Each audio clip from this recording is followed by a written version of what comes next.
Dann waren wir beim Jamarat, das ist der Ort, wo du symbolisch den Teufel steinigen musst. Ja? Du musst kleine Steine nehmen und die so symbolisch einfach werfen. Aber was wir Moslems, wir sind emotional. Wir sehen den Teufel wirklich da. Ich sehe irgendwann, wie die Steine größer werden. Ich sage zu meiner Frau, lass mal gehen, bevor hier irgendjemand mit einem Elektroschocker draufkommt.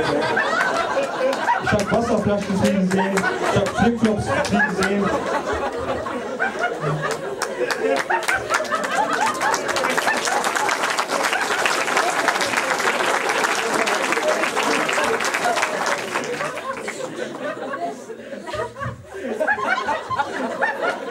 Und die geben dem Teufel die Schuld für alles und das für meine Ex-Frau.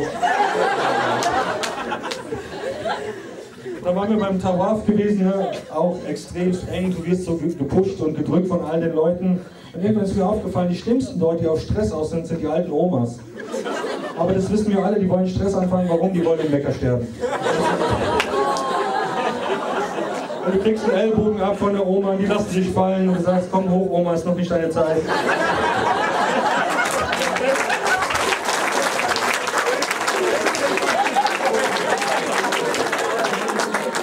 Und Benzin ist so günstig in Saudi-Arabien. Wisst ihr, was Benzin kostet in Saudi-Arabien? Ja, 10 Cent war Benzin, 5 Cent Diesel. Ich wusste nicht mehr, ob ich Samsamwasser oder Benzin mitnehmen soll.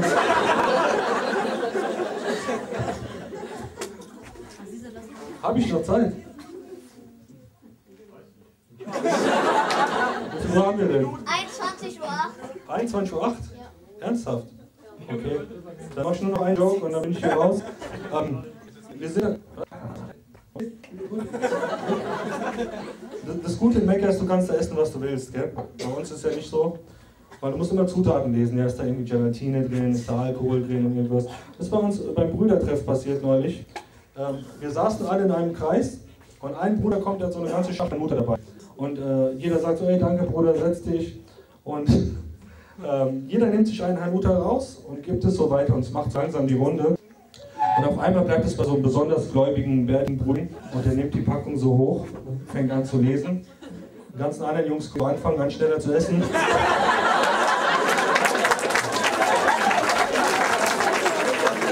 Nach dem Motto, wenn es mein letztes Hanuta ist. Das war's von mir. Dankeschön, Darmstadt. Dankeschön. Ein Applaus für uns. Merkt euch seinen Namen, liked ihn, abonniert ihn, unterstützt. Wer hat gerade gefragt, wie heißt der überhaupt? Der Typ stand 10 Minuten hier. So. Zum letzten Künstler des heutigen Abends. Er ist angereist, war schon mein Name.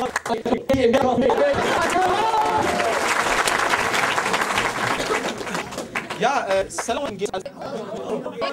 Da war ich jetzt. Okay. Oh, sehr schön, okay. Ja, ich frag mal, geht's euch? Geht's gut? Ich bin Osan Yaran, mein Name. Ich bin ein sehr, sehr guter Freund von Bujma. Ich bin sein Freund, er nicht meiner, ich weiß nicht warum.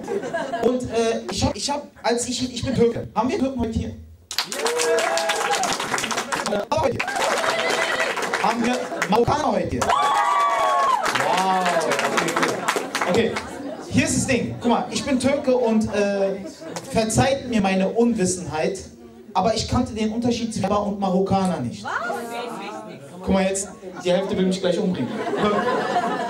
Bujma habe ich damals gefragt, was bist du? Er hat gesagt, ich bin Berber. Und Berber heißt bei uns Türken Friseur. Heißt ja, dann hat ein Haken sein Haken so ich dachte, offensichtlich kein guter Friseur.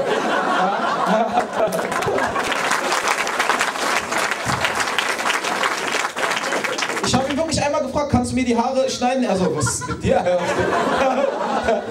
Ja, vielen Dank, dass ich dabei sein darf. Ja, haben wir Deutsche heute hier? Wow, Deutsche! Darf ich fragen, wie du heißt? Arthur. Wie? Arthur. Das heißt doch sicherlich Apu Arthur. Ja? Arthur, sehr schön. Deutsch! Sehr schön, freut mich. Ich hab einmal in Dresden, guck mal, ich bin vor einiger Zeit in Dresden aufgetreten. In Dresden. Und ich habe vor Aufregung gefragt, weil ich war ziemlich aufgeregt, weil ich meine, ein Türke in Dresden finde den Fehler. Und ich habe gefragt, haben wir Deutsche hier? In Dresden. Das, was ich euch jetzt sage, ist kein Scherz und wirklich passiert. 2 von denen haben sich so gemeldet. Ja!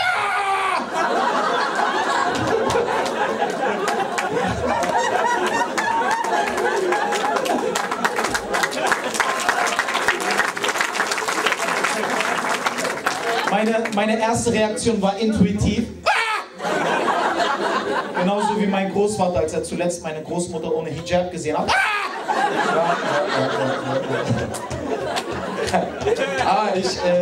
Ich freue mich hier zu sein. Ich wollte eine kleine Geschichte erzählen. Ich habe vor 2 Jahren mein Hajj gemacht, Alhamdulillah.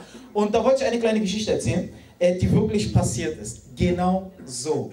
Nichts konstruiert, genau so passiert. Ihr könnt meinen Hodja fragen, der ist gerade nicht da, aber fragt. Ja? Genau so passiert. Guck mal, vor 2 Jahren waren wir alle in Mina. In Mina, einen Tag vor Arafat. Ich muss euch das nicht erklären, ihr kennt das alle. Wir waren alle Männer, 3 Millionen Muslime, gekleidet in einem weißen Ihram. Ganz weiß, wir sehen alle gleich aus. Ja? Frauen in ihren schönsten Klamotten. Ein Tag vor Arafat, was weiß ich, von H&M, keine Ahnung. Ja? Wir waren einen Tag vor Arafat, waren wir in Mina. Und wir stehen morgens um 4 auf und alle Muslime machen sich auf den Weg zu Arafat. Alle. Ja? Jeder hat seine spezielle Gruppe. Und ich stehe auf mit meiner Gruppe, sehe einen Kaffeestand, hole mir einen Kaffee, drehe mich um, meine Gruppe ist weg. Wirklich, meine Gruppe. Und ich habe keine Navigation. Ja? Ich finde nicht mal nach Hause ohne Google Maps. Ja? Und ich hab Panik bekommen. Ich habe wirklich angefangen zu weinen. Weil der Prophet Mohammed sallallahu alaihi wasallam sagt, Hajj ist Arafat, Arafat ist Hajj. Ja? Und ich dachte, ich wusste nicht, was ich machen soll. Ich hatte wirklich Panik. Also habe ich meinen Hodja angerufen. Ich weine am Telefon. Hodja, ich weiß nicht, wo ich bin. Ja. Oğlum, wo genau bist du, Hodja? Ich bin in Saudi-Arabien.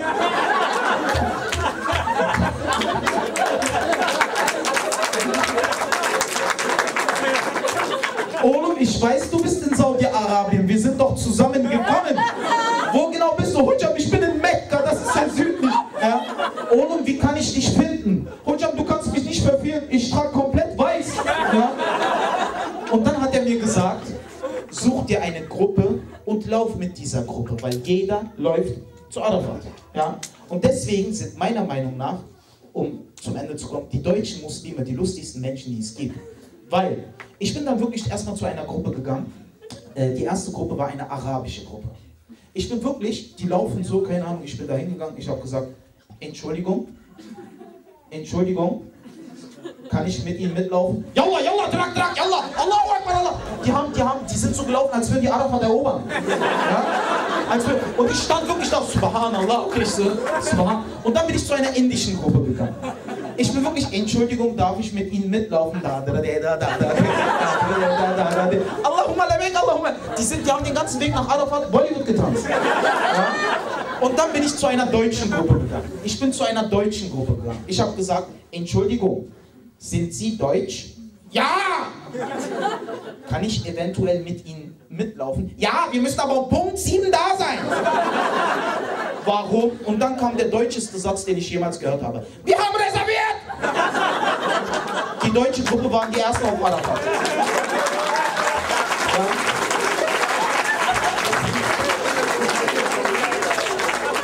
Ganz Arafat voll mit einem weißen Handtuch. Ja. In dem Sinne, meine deutschen Gäste, herzlich willkommen. Ja, freut mich sehr. Und seitdem ich zurückgekommen bin aus Mekka, Arafat, hier wird noch gelacht. Lach ruhig aus, lach ruhig aus, kein Problem. Guck mal. Deine Lache klingt genau wie der vorhin. Ja. Vorhin dachte ich bei Emir auch. Ich dachte wirklich wie so ein Dings, wie so ein Papagei. Ja, sehr schön, freut mich. Seitdem ich zurückgekommen bin, guck mal, es gibt gewisse Sachen, die ich seitdem nicht genau verstehe. Guck mal, als ich zurückgekommen bin von Hajj, ich mag Menschen nicht, die oberflächlich sind, die dumm sind, die keine Ahnung von gar nichts haben, sehr oberflächlich. Ich erzähle einem Kumpel letztens, wirklich, kein Scherz, ja, ich komme gerade zurück aus Mekka, Saudi-Arabien und es war die unglaublichste, bedeutsamste, inspirierendste Reise meines Lebens. Haut er raus, Digga, da warst du nie auf Mallorca! Pilgerfahrt zum Ballermann? Na klar, da drehen sich die Muslime um Jürgen Drews. Ja? Und auch ich verstehe vieles nicht. Guck mal, Amir hat vorhin angefragt, ob es hier Leute gibt, die Probleme haben mit dem Beten auf Arbeit. Ich arbeite bei Lidl, Angestellter bei Lidl. Und mein Chef hat gar keine Ahnung von gar nichts. Wirklich. Während meiner Schicht gehe ich in das Lager und verrichte das Gebet. Kommt mein Chef, der überhaupt gar keine Ahnung hat vom Islam, nicht mal weiß, wie man Islam schreibt, kommt in das Lager, sieht mich in der Ecke, schaut verwundert und schreit: Ostern! Wir haben keine Zeit für Yoga! Habt ihr schon mal einen Lidl-Mitarbeiter gesehen, der im Lager Yoga macht? Na klar, deswegen machen wir auch nie eine zweite Kasse auf. Wir sind alle im Lager, machen Yoga. Ja? Totaler Schwachsinn. Ich kann das nicht nachvollziehen. Verstehst? Ich bin selber, Armin hat es schon gesagt, ich komme aus Berlin, Berliner Türke. Und um genau zu sein, komme ich aber aus Ostberlin. Ich bin sozusagen ein Osttürke. Türkischer Ossi. Ostmane. Ja? Leute, ich bin so krass Osttürke. Mein Vater wollte mich schon Mehmet Justin nennen. Ja? Aber meine Mutter fand es lächerlich. Sie wollte Mehmet Brian. Und wenn du aufwächst zwischen den Kulturen, dann merkst du wirklich extreme Unterschiede. Ja? Bei den Deutschen zum Beispiel ist der Trennungsgrund vor Gericht immer, wenn ihr mal Barbara Salisch guckt oder sonst was, immer die zwei deutschesten Worte, die ich jemals gehört habe. Unüberbrückbare Differenzen. Warum wollen sie sich trennen? Unüberbrückbare Differenzen. Bei uns Türken, Todesursache ungeklärt. Ja? Herr Yildirim, warum trennen Sie sich von Ihrer Frau? Von welcher Frau? Ich sehe hier keine Frau. Ja? Ist wirklich so, ist wirklich so. Und das Ding ist auch, guck mal, wenn sich ein deutsches Pärchen streitet, dann greift die deutsche Frau in ihre Tasche, holt ihr Handy raus und ruft ihre Freundin an oder ihre Mutter. Die türkische Frau greift auch in ihre Tasche, holt auch ihr Handy raus. Sie ruft aber niemanden an. Nein, sie bewirft dich damit. Ja, es wird im Prinzip kein Problem. Nur früher gab es diese riesen Nokia 5110. Ich lag eine Woche im Koma. Ja, wirklich. Polizei liebt mich. Ich habe Antenne, steckt immer noch dran. Ja, Polizei liebt mich. Der einzige Kanake, der immer erreichbar ist. Ja, ist wirklich so. Und das sind diese kleinen feinen Unterschiede. Ich bewundere zum Beispiel auch die Arbeitsmoral der Deutschen. Ja, ich war bei einem deutschen Friseur. Ich habe hier hinten einen Leberfleck. Ja, der deutsche Friseur sieht das, sagt: Herr Yaran, Sie haben einen Leberfleck, kein Problem, wir schneiden sorgfältig drum herum. Ich gehe zu einem türkischen Friseur. Ich setze mich hin, er schneidet meine Haare, sieht meinen Leberfleck.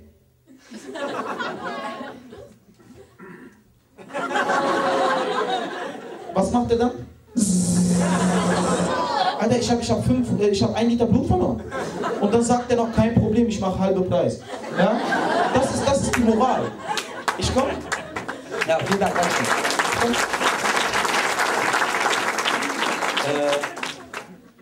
Wir leiden ja leider noch sehr, sehr viel an Vorurteilen und auch an der Tatsache, wie uns, vielleicht, ich sag nicht Arthur, Arthur ist ein cooler Deutscher, aber Deutsche halt, die halt so eine Vorurteile haben. Guck mal, ich komme aus Berlin. Ja, ich komme aus Berlin und als Schwarzkopf in Berlin, ich weiß nicht, wie es hier ist, erlebst du nach wie vor die krass lustigsten Sachen. Du checkst wirklich, wenn du in irgendeine Schublade gesteckt wirst. Ja? Beispiel. Ich bin am Bahnhof auf dem Weg zu einem Auftritt.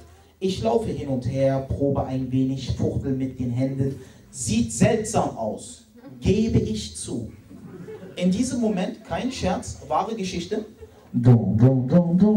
Sehr verehrte Fahrgäste, es sind verstärkt Trickbetrüger unterwegs. Bitte seien Sie vorsichtig. Freeze! Kein Scherz, jeder Mensch um mich herum schaut mich an. Was soll der Schwachsinn? Der Bäcker von gegenüber. Eine Frau, die gerade ihr Baby stillt. Das Baby! Und das allerschärfste, Trickbetrüger laufen an mir vorbei. Hat wirklich noch gefehlt, dass so eine Taube unauffällig auf mich zeigt. So eine Nazi-Taube. Und da kommt die Propagandataube. Die Ausländer nehmen uns unsere Brotkümmel weg. Ja. Apropos Taube. Apropos Taube, ist euch schon mal aufgefallen, dass diese Poltö... Hat jemand ein Wasser? Ja, gut, sehr schön. Ist euch schon mal aufgefallen, dass diese Poltö, die voll krass auf Stress aus sind, voll die krassen Ähnlichkeiten haben mit Tauben? Guck mal, eine Taube macht so. Wenn du Stress hast mit so einem Poltö, kommt der auf dich zu und macht den hier. Was lang, was.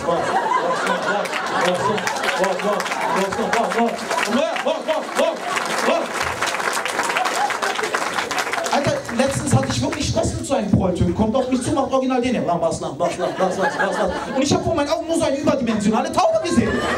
Und wie es der Zufall will, hatte ich ein Stück Brezel in der Hand. Ich habe natürlich intuitiv. Was hat der gemacht? Was.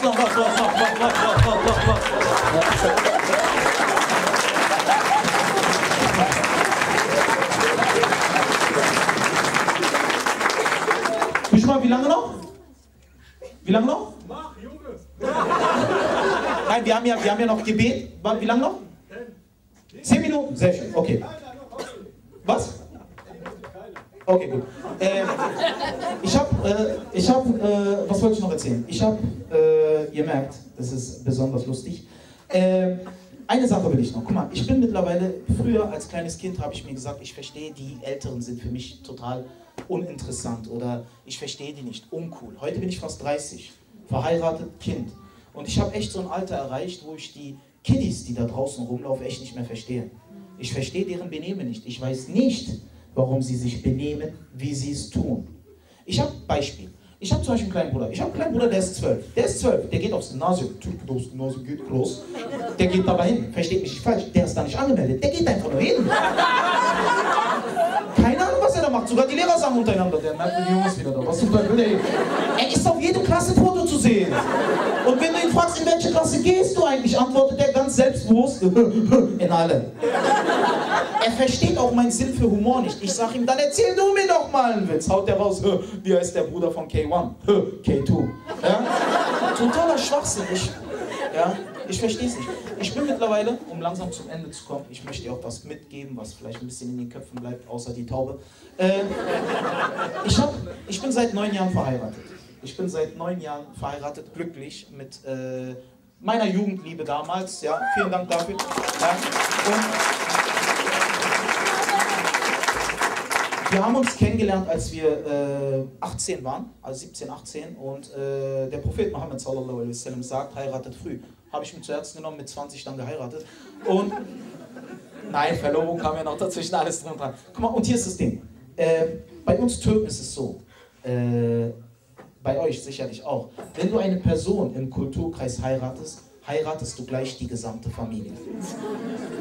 Versteht mich nicht falsch, ich wollte meine Frau schon heiraten, aber niemals ihren 60-jährigen kahlköpfigen Vater namens Aslan. Ja? Ich meine, ich kann mit dem nichts anfangen. Allein der Name Aslan klingt wie so ein türkisch-kurdischer Superheld. Ja? Und auf seiner Brust hat er so einen Schnauzbart. Ja? Wird gerufen, wenn der Dönerspieß sich nicht mehr dreht. Ja? Und ich verstehe mich mit dem. Er ist cool, aber er lacht nicht. Er lacht einfach nicht. Er hat keinen nachweisbaren Sinn für Humor. Und wenn er dann einmal im Jahr lacht, dann sieht es voll gruselig aus. Ich meine, kennt ihr diese Menschen, die so ein emotionsloses, ernsthaftes Gesicht haben, dass wenn sie mal lachen, sie wirklich leider ein bisschen hässlich aussehen? Ein Jahr lang habe ich gesagt, nein, ich liebe den, der ist cool. Ein Jahr lang habe ich gesagt, Papa, lach doch mal, Papa, lach doch mal, Papa, lach doch mal. Und dann hat er gelacht und dann dachte ich mir, wow, Papa, hör auf zu lachen. Du verschreckst auch die Kinder. Und ich bin der Meinung, türkische Schwiegerväter lieben es, ihre Schwiegersöhne einzuschüchtern. Unser erstes Gespräch war krass seltsam. Er hat, Leute, kein Scherz, eine halbe Stunde nur über den Tod gesprochen. Magolum, komm her. Ja, Papa, eine Ehe endet nur durch Tod. Sicher? Ganz sicher. Ganz sicher. Wenn du bist tot, Ehe beendet. Okay? Und was ist, wenn sie stirbt? Dann du stirbst auch.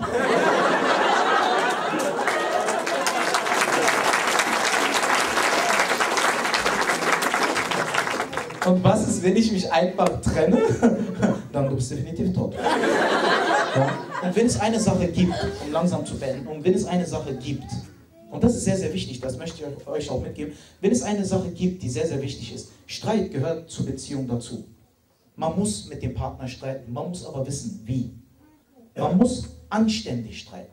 Guck mal, am Anfang der Beziehung streitest du fast gar nicht. Warum? Schmetterling im Bauch. Alles, was der Partner macht, ist in Ordnung. Man möchte ja noch bei der Partnerin punkten. Schatz, du hast was getan? Du hast eine Delle in meinen 30.000 € teuren BMW gefahren? Das ist doch kein Problem. Die Hauptsache ist, dir geht es gut.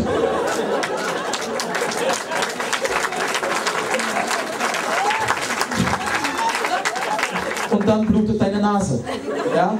Heute, nach 9 Jahren Ehe, dreht sie total am Rad. Ja? Guck mal, jedes Mal, wenn wir uns streiten, wird sie zickig und ignoriert mich. Weißt du was? Ich hab die Schnauze voll. So, das hast du davon. Und ich denke mir, wie kriegst du 2 Sachen? Wie kriegst du in einem Streit so eine elegante Bewegung hin? Zweitens, meine Damen, Hand aufs Herz. Ja? Ihr seid die wichtigsten Personen, die es gibt. Aber ihr könnt eure Ehemänner oder Männer allgemein nicht bestrafen, indem ihr sie ignoriert. Stell dir mal vor, ein Räuber überfällt dich auf der Straße. Los, her mit den Wertsachen! Weißt du was? Ich hab die Schnauze voll! So, das hast du davon!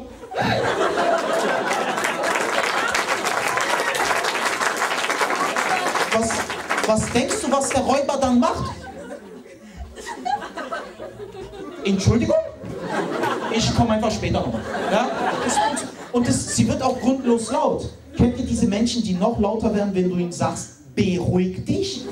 Sag mir nicht, dass ich mich beruhigen soll! Ich bin ruhig! Na klar, jetzt weiß sogar der Nachbar, dass du ruhig bist. Und ich hasse es, wenn der Nachbar unseren Streit mitbekommt. Letztens kommt Herr Schröder aus dem 7. Osan. Du hast wirklich versprochen, den Müll rauszubringen. Vielen Dank, das war's von mir. Das war für euch Osan Jada. Nochmal einen riesen Applaus. Sehr schön, sehr schön. Ja, wir haben ja heute die Moderation gemacht und während der Pause kamen so ein paar Leute zu uns und meinten so, ja, voll die lustige Show, dies, das, hin und her, auch das mit dem Speeddating und so, obwohl das kam danach, egal.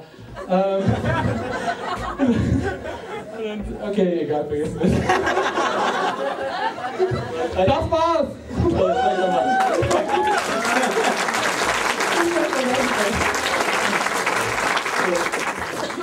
Jetzt sind wir am Ende des...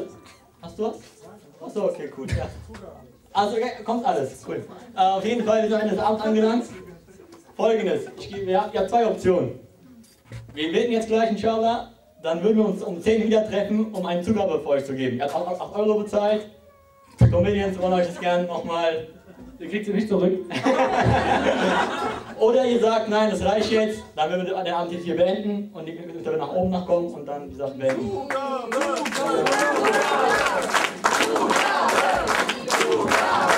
Okay, cool. Dann machen wir das so. Dann machen wir jetzt eine Pause und treffen uns um 10 Uhr wieder, machen Gebet, inshallah, und dann geht's hier weiter. Dankeschön. 7 Minuten. Gute Mal als erstes. Nochmal einen riesen Applaus, komm. Das ist Selbstbücher, das geht schon. Schön, dass ihr alle da seid. Ja, ich freue mich, was es bald ist. Weihnachten. Ich habe keine neuen Gags, das sind dieselben für mich.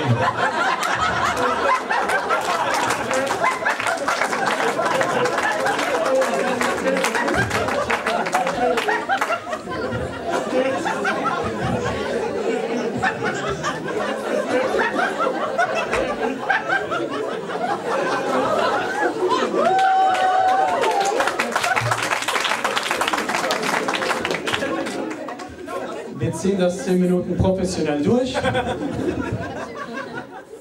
wir nach Hause und das war's dann, ja. Ja, aber nee, wirklich, was mir im Ramadan passiert, ja, ehrlich. Ich werde immer gefragt, ich soll immer erklären, wie Ramadan funktioniert.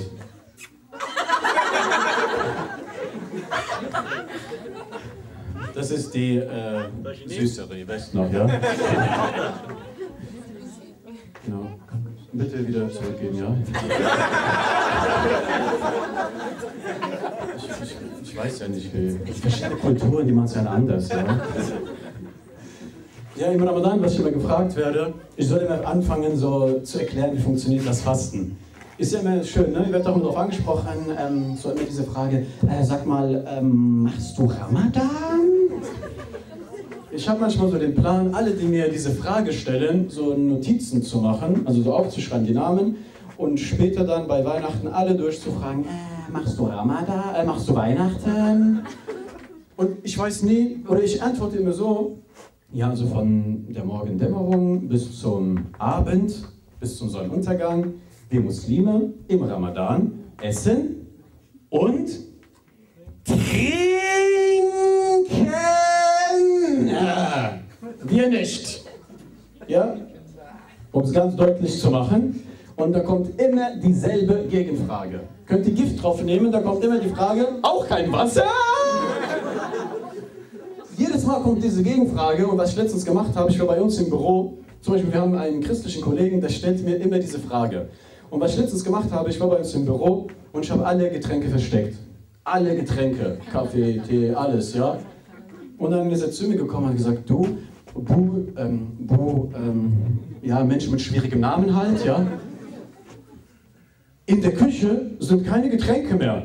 Und da habe ich ihn gefragt, auch kein Wasser? Das hat so gut getan. Ich habe es ihm heimgezahlt. Ja. Und was ich auch immer gefragt werde, immer zu Weihnachten, von meinen christlichen Kollegen, sag mal, wie feiert ihr eigentlich Weihnachten? Werdet ihr das auch immer gefragt? Und wisst ihr auch nie, wie ihr da antworten sollt? Eigentlich die direkte, ehrliche Antwort ist, wir feiern kein Weihnachten. Nein, danke, ich will keine Geschenke, danke.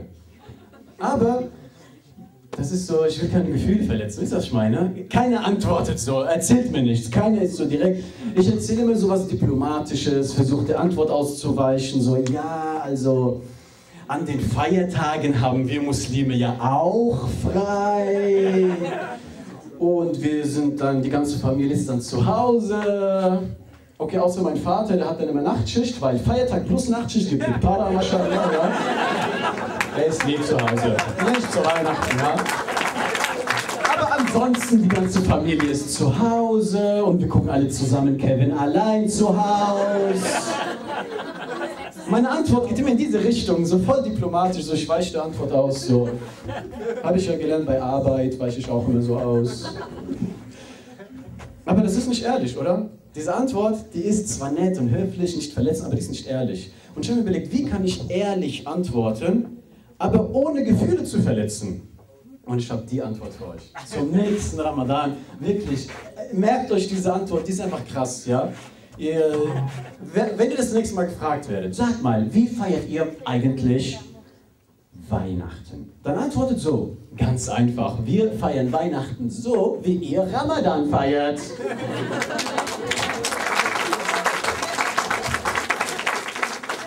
Und ich habe das bei meinem Nachbarn letztens ausprobiert, der ist 75 oder so, und dann sage ich das zu dem und dann sagt er so zu mir, wir feiern gar kein Ramadan. Und ich, Esel, wollte keine Gefühle verletzen. Wenn das passiert, ist auch nicht schlimm. Was macht ihr da? Ihr spielt einfach mit. Tut einfach so überrascht, so, was? Ihr feiert gar keinen Ramadan? Nicht mal Laylatul Qadr?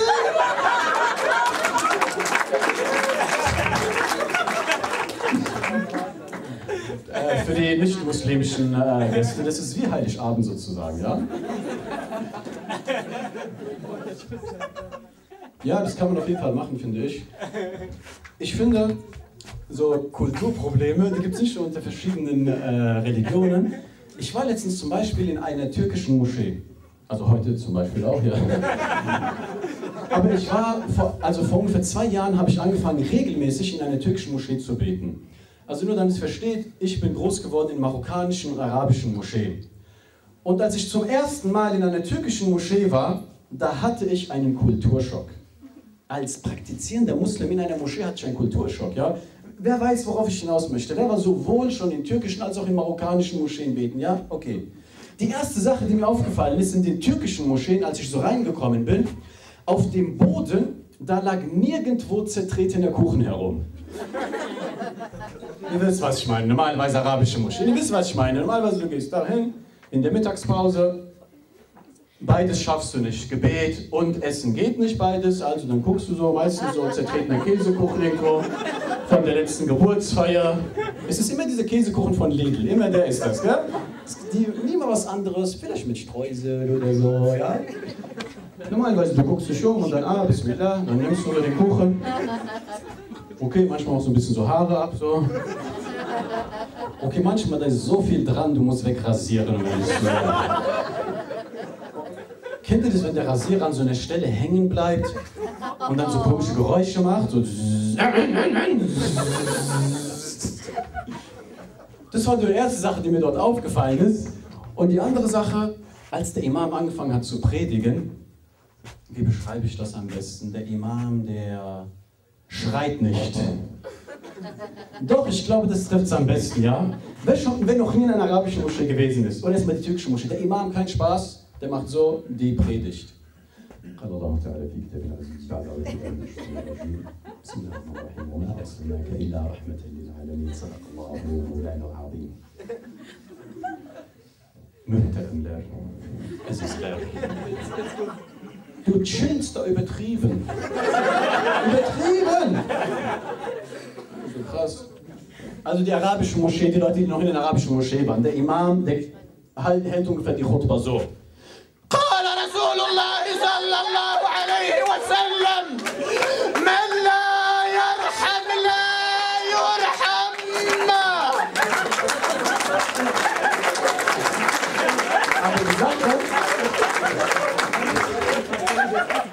Aber die Sache ist, wir haben uns daran gewöhnt.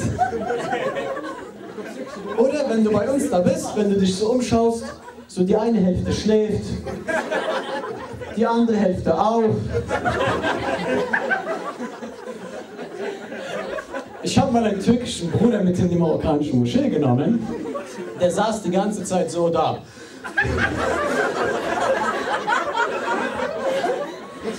Ich höre ihn so flüstern. Woher weißt du das über mich? Aber ich muss dazu sagen, in den arabischen Moscheen, ich weiß nicht, wie es in Darmstadt ist, ja, aber so Raum Frankfurt und so, ja, in den arabischen Moscheen wird meistens übersetzt. Da wird mehr übersetzt als in den türkischen Moscheen. Hier habe ich letztens nachgefragt, die wird auch übersetzt. Und da gibt es meistens einen netten, deutschen, zum Islam konvertierten Bruder, der dann die Predigt auf Deutsch vorträgt. Ja, meistens so der Bruder Abdurrahman. Der Arme kann seinen eigenen Namen nicht aussprechen. Und dann liest er so vor.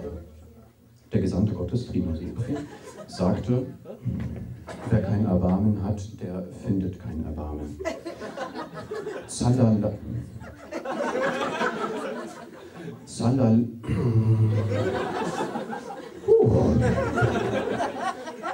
Salal. Frieden sei mit ihm. Okay, vielleicht eine Sache bei den türkischen Moscheen, ja? An die Türken nochmal ganz kurz Handzeichen. Ich hätte gerne hier eine Nasiha. Achso, also Nasiha ist ja arabisch, auf Türkisch Nasihat. Türkisch funktioniert so einfach, arabisch et hinten rein. Rahma, Rahmet. Baraka, Baraket. Mujma, Mujmat. Was? Ich kann meinen Namen auf Türkisch sagen. Allah seni razı olsun. Ben Mujmat. Ja, vielleicht eine Sache an die türkischen Geschwister, nur so ein Gedanke. Lässt ihn euch durch den Kopf gehen, nimmt ihn an oder lehnt ihn ab, ich will euch ja nichts vorschreiben, aber vielleicht Al-Fatiha und eine Sura, vielleicht in 2 Atemzügen.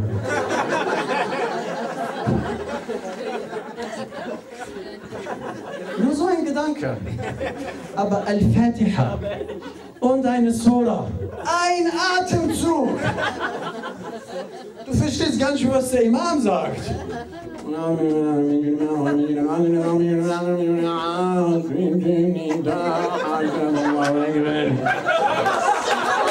Das Allahu Akbar ist noch im Atemzug drin. Das nimmt er noch mit. Da holt er noch nicht extra Luft für. Wo wären wir da, Bruder?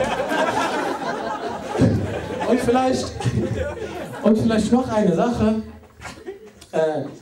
Der Bruder, der die Iqama spricht, also zu Arabisch, Iqamet, ja. Ist das nicht falsch? Ist das nicht richtig? Ist so, also was kann ich dafür? Das heißt auf Türkisch Iqamet. Genau, der die Iqamet macht, ja, also der quasi dieses, nachdem zum Gebet gerufen wurde, dieses nochmal das Gebet ansagen, so, ey Leute, jetzt wird wirklich gebetet, ja? So, Zigarette ausmachen. Dieses Gebetsruf. Okay, jetzt wird's ernst. Dieser Typ, der das spricht, ja, wartet auf den. Der ist gekommen, der hat nichts anderes vor, der will mitbeten. Aber meistens, der ist noch so bei Hayya ala Salah, Hayya ala Salah. Und der Imam ist schon bei Assalamu alaikum. Alter, das ist so, wartet auf den. Der ist zu Ende und dann könnt ihr mit ihm beten. In den arabischen Moschen ist mir eine Sache aufgefallen.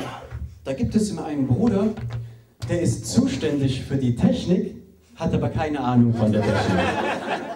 Kennt ihr diesen Typus Bruder? Den gibt es in jeder Moschee. Und niemand darf an die Anlage, nur er. Egal, da kommt jemand, der hat Master, Doktor in was weiß ich, Technik und der sagt, nein Bruder, das ist mein Job. Da ist, okay, was heißt keine Ahnung? Ich meine, der weiß, wie das Ding an und ausgeht. Also was heißt an und aus in seiner Welt? Stecker rein, Stecker raus. Ich habe mich mal getraut und ich sage zu seinem Bruder, hey, guck mal, da gibt es einen An-Aus-Knopf. Das ist sogar der größte Knopf in der Anlage. Benutze ihn doch. Nein, Bruder. Weil sonst klauen die Strom. Ich sage, Bruder, wer klaut Strom? Die Illuminaten. Okay. Ich meine, ich dachte, Illuminaten sind so eine mächtige Untergrundorganisation, aber anscheinend läuft es nicht so gut bei denen. Die müssen Strom von so einem kleinen Hinterhofverein klauen. Okay, warte, der hat schon, eine Sache kann der, eine Sache hat der drauf, und zwar, der kann das Echo voll aufdrehen. Das hat der richtig gut drauf. Bis zum Anschlag gibt er diesem Regler. Der hilft mit dem Fuß so nach. Entschuldigung. Und ich sehe, der Imam, der leidet darunter. Der will so ganz normal seine Predigt durchziehen, nach Hause gehen, halt, was soll er sonst machen, ja. Aber dann so, Bismillahirrahmanirrahim,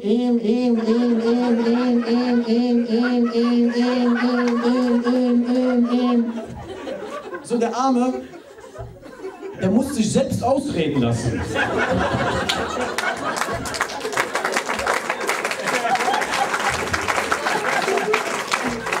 Der muss aufpassen, dass er nicht durch sich selbst unterbrochen wird. Der leidet darunter. Deswegen gehen auch übrigens in arabischen Moscheen die Predigten nicht mehr so lange. Das ist so alles nur Echo. Und irgendwann so, Frau ruft an, ja Schatz, ja das dauert noch ein bisschen. Ja, die haben mit der Echo voll aufgedreht. Ja, ich hab denen gesagt, die sollen nicht. Was soll ich machen? Ja, warte, ich kann gleich meinen zweiten Satz machen. Warte, ich muss auflegen. Ja, ich habe wieder so viele Stunden, was los.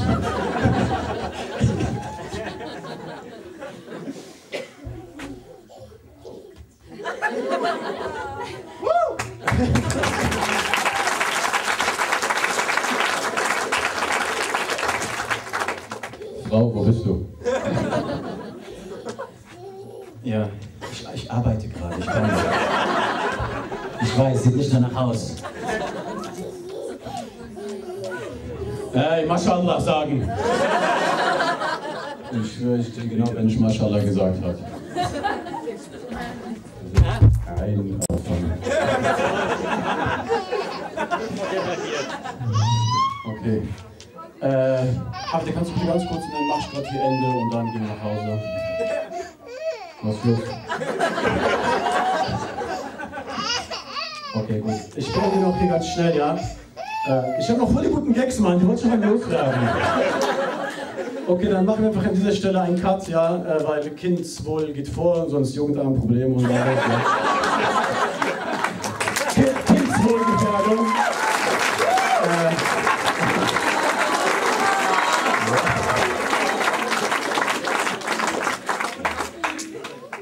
Ihr könnt doch mehr Geld geben, ich habe viele. Spenden Sie jetzt für Bedürftige und ihre Familien. Nur 8 € am Abend können Leben retten. Okay, vielen Dank, das war's von mir. Wart ein super Publikum. Ich gebe ab an Levent und an Hadi. Dankeschön. Like uns auf. Wer kennt wen?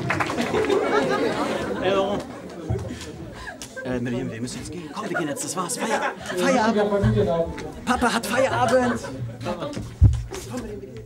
Wir haben nicht so viel Material, ihr könnt ruhig ein bisschen länger klatschen. Dankeschön. Jetzt kommen wir zu einer Überraschung. Und zwar wird eine Schwester auf die Bühne kommen. Die Schwester Furat. Sie macht kein Comedy, geht eher in Richtung Poetry-Islam. Und ja, lasst euch überraschen mit einer riesen Applaus an die Schwester. Ich bin jetzt wirklich nicht so lustig. Aber ich bin Situationskomikerin. Aber das passiert nur, also egal, ich rede jetzt einfach nicht, ich fange einfach mit meinem Text an. Mein Text heißt Diss Track. Ich habe es nicht so genannt, aber ein Freund von mir hat es gelesen und sagte so, oh, Furat, das hört sich an wie so ein Diss Track. Und dann schrieb er Hashtag Against White Supremacy. Und dann sagte ich so, okay, ich lasse mal bei Diss Track stehen und so, Hashtag ist nicht so meins gerade. Wobei, ich habe gerade ein Bild gepostet, wo ich ganz viele Hashtags gemacht habe, egal. Gut, Gesellschaftskritik. Ich kann den Text eigentlich auswendig, aber egal. Ich habe mein Handy dabei, da steht alles drauf. Es reicht mir. Es reicht mir, ständig erklären zu müssen, in eine Ecke gedrängt zu werden, nur um euch zuzustimmen. Es reicht mir, dass ihr mich auf mein Äußeres reduziert. Es reicht mir, dass ihr einfach pauschalisiert. Und ja, es reicht mir, ständig und immer wieder eure Ignoranz ertragen zu müssen. Dein Glauben ist Skepsis, deine Meinung ist ohne Grundlage, ja sogar mit falschen Behauptungen. Denn du willst postulieren, du willst Werte vorsetzen, du willst die Welt bestimmen und nennst es erklären. Du fragst mich, warum seid ihr unterlegen? Warum geht es euch da unten so schlecht?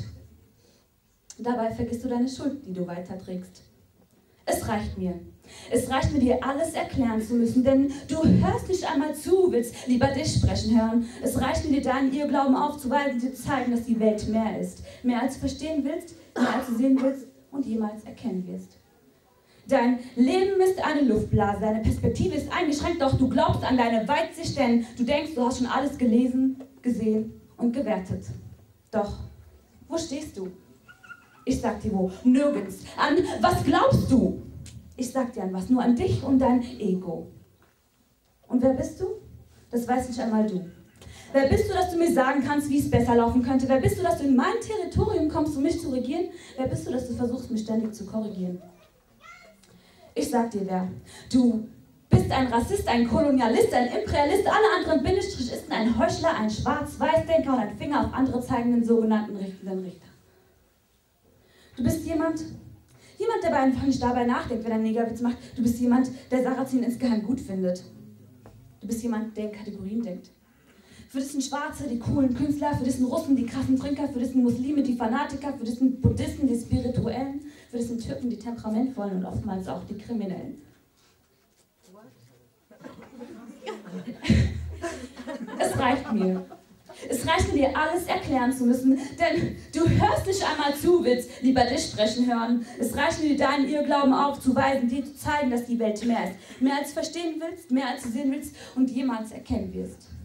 Dein über alles erhaben nennst du dich zivilisiert, über alles wissend nennst du dich versiert, über alles stehend nennst du dich reflektiert. Löscht Geschichte, Völker und Nationen aus, drehst alles du, wie es dir passt, dabei machst du dem Ding gar aus. Deine Kinder glauben an deine Märchen, die mehr sind als nur Lügen, die sich damit fröhlich und munter weiter begnügen. Du sagst, es sei der Zeit geschuldet, dass Menschen entmenschlicht, objektiviert und massakriert wurden. Du sagst, es sei der Zeit geschuldet, dass die Welt mal eine andere war. Und ja, verdammt nochmal, es reicht mir, denn du bist kein Kind mehr. Es reicht mir, dir alles erklären zu müssen, denn du hörst nicht einmal zu, willst lieber dich sprechen hören. Es reicht mir, dir deinen Irrglauben aufzuweisen, dir zu zeigen, dass die Welt mehr ist. Mehr als du verstehen willst, mehr als du sehen willst und jemals erkennen wirst. Ja. Osan bitte auf die Bühne. Sofort. Oh,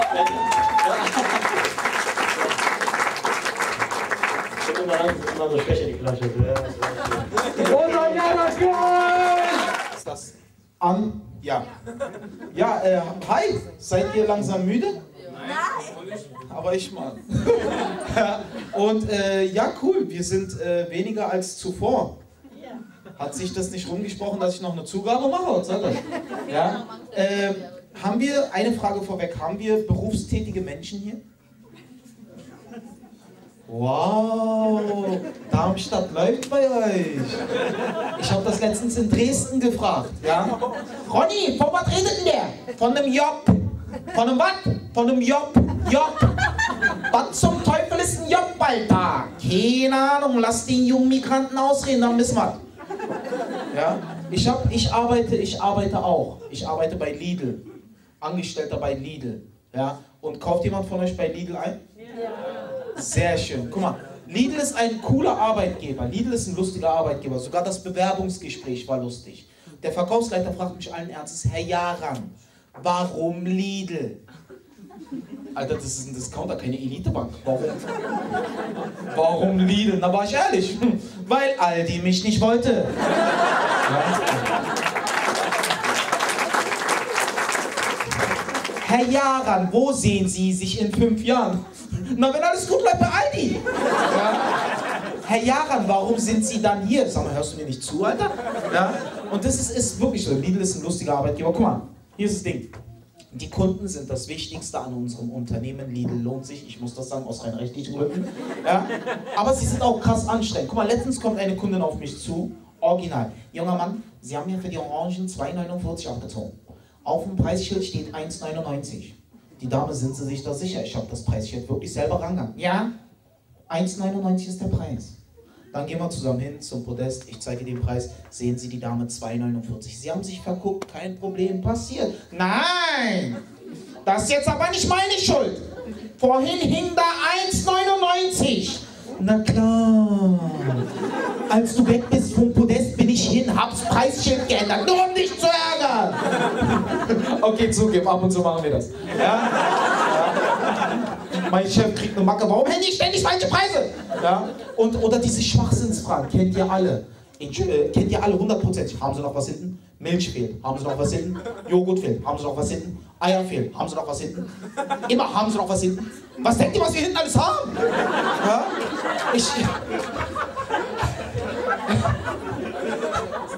Ich würde mich echt nicht wundern, wenn irgendwann die Polizei kommt, der kleine Matthias wird vermisst. Haben Sie noch was hinten?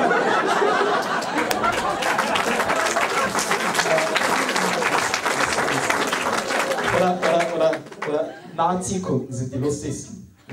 Haben Sie deutsche Äpfel? Oder deutsche Eier? Woran erkennst du den Unterschied? Ja? Merkst du es beim Essen, das schmeckt jetzt aber wie ein Sachse? Ja? Deutsche Eier, na klar, das sind die da drüben in der Wehrmachtsuniform. Ja? Deutsche Eier, ja, ist wirklich so. Und das Lustigste ist aber der Unterschied zwischen deutschen und türkischen Kunden. Wenn du dich mit einem türkischen Kunden streitest, der greift dich als Person an. Und irgendwann verprügelt er dich. Ja?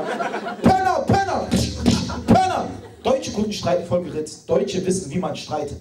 Das Erste, was jeder deutsche Kunde macht, wenn er mit dir streitet. Das Erste, was jeder deutsche Kunde macht. Blick aufs Namensschild.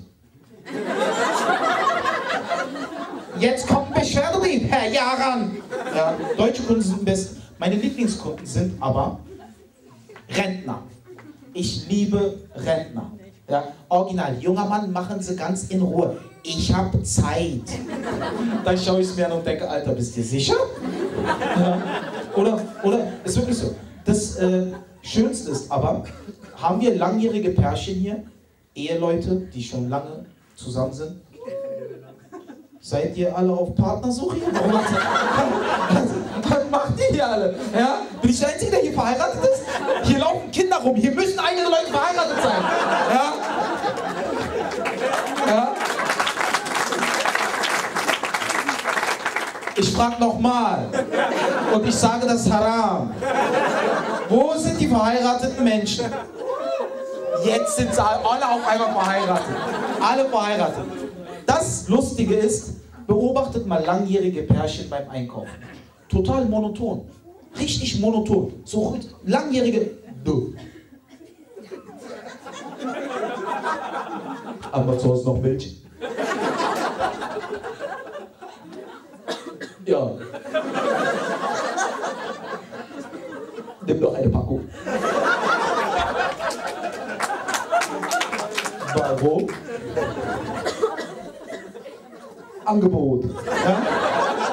Ich würde mir wünschen, dass die Kunden einfach ein bisschen einkaufen wie Frauen, die total am Rad drehen, wenn der Zalando-Typ da steht. Ja? Stell dir vor, so eine Frau steht vor dem Backregal. Oh mein Gott, Weizenmischbrot 59 Cent. Ah! Was nehme ich? Weizenmilchbrot, Weltmeisterbrot, das ist so aufregend. Ich will wirklich voll gespannt daneben stehen, Popcorn essen und mir denken, nimm Weizenbrot. Das andere ist mir runtergefallen. Ja? Um langsam zum Ende zu kommen. Ich habe einen 4-jährigen Sohn. Ja, einen 4-jährigen Sohn und ich liebe ihn, ist in Ordnung. Also ich mag ihn, ist ein super toller Mensch. Lustig an, guck mal, wenn du Vater wirst, dein gesamtes Leben ändert sich. Ich war früher in einer Rap-Gruppe. Ich habe muslimisch gerappt, Battle-Rap-Gruppe. Heute bin ich in einer Bastelgruppe. Mit einer Frau, die Gudrun heißt. Wir treffen uns jeden Dienstag, ich bringe Käsestullen mit. Ja? Früher habe ich Pokémon-Karten mitgebracht. Heute bringe ich Käsestullen mit. Mit Pokémon-Karten. Ja? Das ist erstaunlich, dein ganzes Leben ändert sich. Und es ist nicht leicht, Vater zu sein. Er ist gerade in einer Phase, wo er sich ziemlich asozial benimmt. Er geht einfach auf Sachen zu und sagt, ich will das. Einfach so, letztens war es ein Buch mit der Aufschrift Steuerratgeber 2016. Habt ihr schon mal einen 4-jährigen Steuerberater gesehen? Was will der absetzen? Legosteine? Ja? Ich will das. Und wenn ich ihn frage, Schatz, warum? Immer dasselbe asoziale Benehmen, ich kann es nicht mehr sehen. Schatz, warum? Aber ich will! Aber ich will! Guck mal, ich liebe meinen Sohn, aber in diesen speziellen Momenten möchte ich einfach nur, du weißt. Ja? Aber ich will. Und in solch einem Fall müssen wir natürlich dafür sorgen, dass sich solch ein Benehmen nicht in den Charakter des Kindes manifestiert. Wow, war das ein krasser Satz. Ja? Weil stell dir mal... Was für ein schönes Publikum. Applaudiert beim Manifestieren. Ja? Guck mal, stell dir mal vor, er ist erwachsen und benimmt sich immer noch so. Stell dir mal vor, mein Sohn bei der Bank. Ja, schönen guten Tag, ich hätte gern einen Kredit. Ja, tut mir leid, hier, Herr Jaran, Ihre Finanzen reichen leider nicht aus. Aber ich will! Aber vielleicht hat er Glück und der Bankangestellte ist genauso ein asoziales Kind. Du kriegst keinen Kredit, du kriegst keinen Kredit. Dann kommen die Sicherheitsleute, die ganze Bank macht ein Kombo. Keinen Kredit, keinen Kredit, keinen Kredit. Ja. Er ist auch gerade in so einer Phase, er versteckt sich vor mir. Aber nicht auf diese kreative Art und Weise unterm Bett oder im Schrank. Nein, er sitzt auf der Couch und zieht einfach die Decke über seinen Kopf. Das war's. Ja? Ich komme nach Hause, spiele natürlich mit. Wo ist denn mein Süßer? Wo ist denn mein Süßer? Dann wird er aufgeregt und fängt an zu kichern. Ich komme nach Hause und habe dieses Bild vor Augen. Ja? In diesem Moment hoffe ich natürlich inständig, dass sich mein Sohn niemals vor der Polizei versteckt. Alter, der wird es keine 2 Tage aushalten. Stellt mal vor, die Polizei kommt in die Wohnung. Hey, Aran, kommen Sie raus mit erhobenen Händen. Mein Sohn hat sich in den Teppich gerollt und kichert. Leben kriegt ihr mich nie. Ja, aber vielleicht hat er Glück und die Polizisten sind genauso eine asozialen Kinder. Eckstein, Eckstein, alles muss versteckt sein. Ja. Es ist, seitdem ich Vater bin, benutze ich auch so voll die seltsamen Worte, so kackern. Ich sag seitdem, guck mal, wenn er sagt, Papa, ich muss kackern. Ich sag, okay, dann gehen wir auf Toilette und dann kackert er. Ja? Und du musst aufpassen, dass sich solche Sachen nicht in deinen Alltag integrieren. Letztens saß ich mit Ahmed, meinem besten Kumpel, im Auto. Sagt der, Digga, ich hab voll die Bauchschmerzen. Warum, Alter? Musst du kackern? Ja? Und dann sagt der, Digga, ich bin fast 30, ich muss einfach früher in die Haia. Ja? Und dann hat ihn ein Auto geschnitten, sag ich, mach einfach tüt, tüt. Ja? Es ist erstaunlich, dein ganzes Leben ändert sich. Ja? Was hab ich noch? Genau, Zugabe war nicht geplant. Eine Sache noch, und dann, wie habe ich noch? Ich muss loslangsam, ne? Ich muss beenden. Nein. Ja, scheiße. Mal. Guck, Folgendes noch. Ich weiß nicht, ob ihr Folgendes kennt. Um dann langsam zu beenden. Du bist zu Hause, surfst mit dem Handy im Internet. Und ohne zu wissen, ist dein WLAN aus. Und du surfst die ganze Zeit über mobile Daten. Ja? Und dann kriegst du Nachricht, sehr verehrter Kunde, Ihr Datenvolumen ist ausgeschöpft. Sie surfen bis Monatsende mit reduziert. Ist euch das schon mal passiert, ohne es zu wissen? Hier ist die Theorie. Ich glaube, dass das keine maschinell erstellte Nachricht ist. Ich glaube, die Mitarbeiter vom Telefonanbieter beobachten das von der Zentrale aus. Und jedes Mal, wenn das passiert, dann freuen sie sich voll übertrieben. So einer auf, Mike, komm her, komm her. Was ist los, Alter, was ist los? Guck mal, pass auf, halt dich fest. Hier surft gerade ein Vollidiot von zu Hause aus mit dem Handy, ja, lass mich aussehen. Ja, mit dem Handy über mobile Daten. Oh mein Gott, was ein Politiker! Willst du ihm die Nachricht schicken oder ich? Nein, aber du hast erst mal, jetzt bin ich dran. Und dann schreibt er mir die Nachricht, sehr verehrter Kunde. Oh mein Gott, das ist aufregend. Sie surfen bis... Ja, und dann kommt der Chef. Ich weiß, das könnt ihr alle gerade nicht verstehen, wa? Und dann kommt der Chef, haben Sie dem Kunden schon die Nachricht geschickt, ob er sein Datenvolumen vielleicht erhöhen möchte? Nein, Chef, haben wir nicht gemacht. Genau, weil das ist Chefsache. Leute, das war's. Ich hab nicht mehr Material. Ich spiele nur. Ja, das war's von mir. Machen Sie mal Publikum. Vielen Dank. Schönen Abend wünsche ich noch. Ja. Nochmal einen Applaus für ihn, bitte.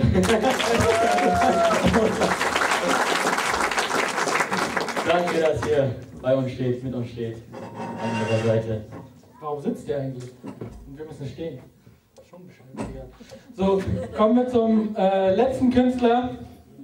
Für viele war ja die letzte Show ein Karrieresprung. Für ihn leider nicht. Für euch nochmal! Emo de Fellow! Das war Habibs Rache wegen dem Speeddating, glaube ich. Also die Jungs sind nach wie vor seit der letzten Show auch noch Single.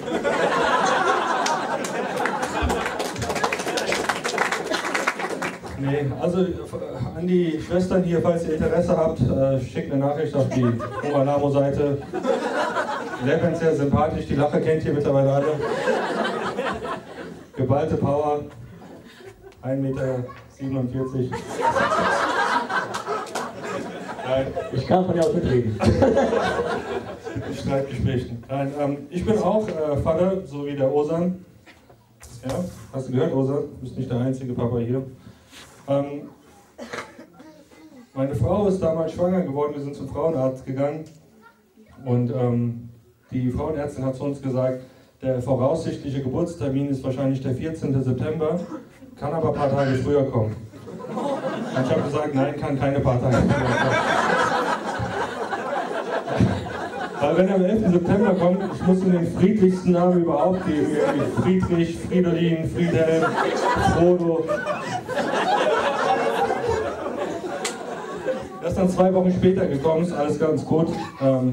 Weil, wisst ihr, Muslime ist nicht die Zeit, sein Kind Dschihad zu nennen.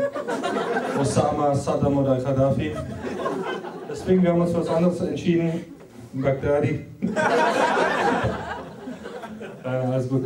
Ich habe auch nur noch einen Joke. Ich wollte mit euch sprechen über die Waschraumhygiene. Nein, über was anderes. Halal essen. Ja, das ist immer so die Frage, was darf man essen, was darf man nicht essen. Und jeder hat ja mittlerweile ein Zertifikat, ja, so wir haben eine Zertifikatshow. Und deswegen ist bei mir irgendwann die Frage gewesen, ich hatte das Gefühl, ein Döner-Typ hatte das Zertifikat jetzt kopiert und weitergegeben an all die anderen. Deswegen habe ich mittlerweile meinen eigenen Halal-Check. Ja, der geht so, wenn du wissen willst, ob der so vertrauenswürdig ist, dann gehst du rein und guckst, ob er Alkohol verkauft. Wenn nicht, sehr gut, gehst du weiter. Dann guckst du, ob er ein Zertifikat hängen hat. Wenn ja, sehr gut, dann gehst du weiter. Und dann kommt das Wichtigste, ihr geht auf die Toilette und guckt, ob dort eine Gießkanne ist. Oder eine abgeschnittene Perwollflasche. Irgendwas, was aussieht wie ein Wasserbehälter. Muslime wissen warum, die paar Nicht-Muslime, wir erklären später. Ja. Wenn wir schon von Toiletten sprechen, gell? Freitags in die Moschee zu gehen und Abdest zu machen, ist immer voll die Odyssee. Jeder Moslem kennt es, man versucht von zu Hause Wudu zu machen, weil du weißt, was dich da erwartet. Ja? Weil du gehst da rein und die Seife fliegt herum, Papier fliegt herum, brennende Autoreifen. Und dann musst du dort Abdest machen, meistens fühlst du dich nach dem Waschen schmutziger wieder vor. Und die Leute sagen, Amir, bist du bereit fürs Gebet? Ich sage, Allahu Alam. Und das Beste sind auch diese Schlappen. Kennt ihr diese gefälschten Adidas-Schlappen? Seit 30 Jahren in Gebrauch. Gefälschtes Adidas-Logo mit 2 Streifen. Und danach gehst du in den Gebetsraum und dann machst du dein Gebet und bist fertig. Salam rechts, Salam links. Und die erste Bewegung, die wir meistens machen, ist das hier, gell? Warum? Weil der Teppich dreckig ist und du hast irgendwelche Sachen in der Stirn. Der eine hat Kieselsteine in der Stirn. Beim anderen Bruder klebt noch eine Dattel vom letzten Ramadan. Okay, Darmstadt, das war's jetzt insgesamt wirklich von uns. Nochmal alle Künstler, alle Moderatoren, alle nochmal hoch. Bushra, bringt deine Kinder mit.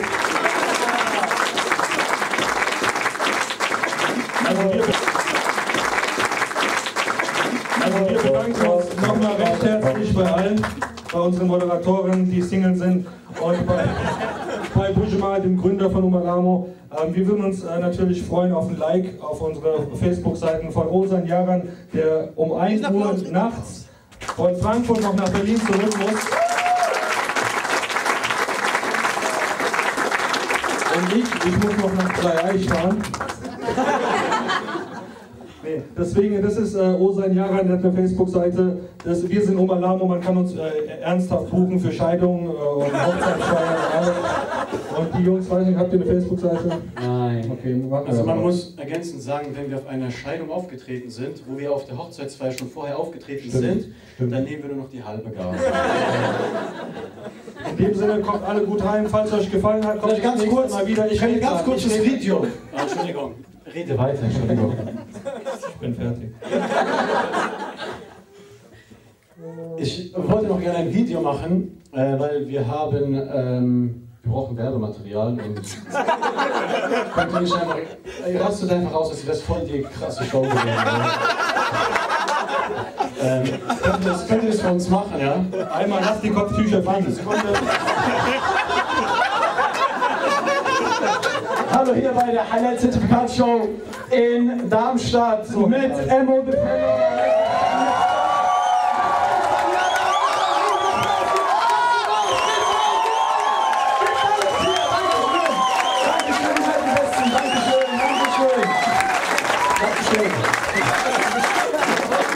Jetzt geht nach Hause. Es passiert dir nichts mehr. Dankeschön, bis zum nächsten Mal. Wir sind sehr erfreut. Ihr habt euch selbst übertroffen. Moment, das hat nicht aufgenommen. Dankeschön, ihr wart die Besten. Dankeschön. Tschüss. Oberlamo.de Facebook.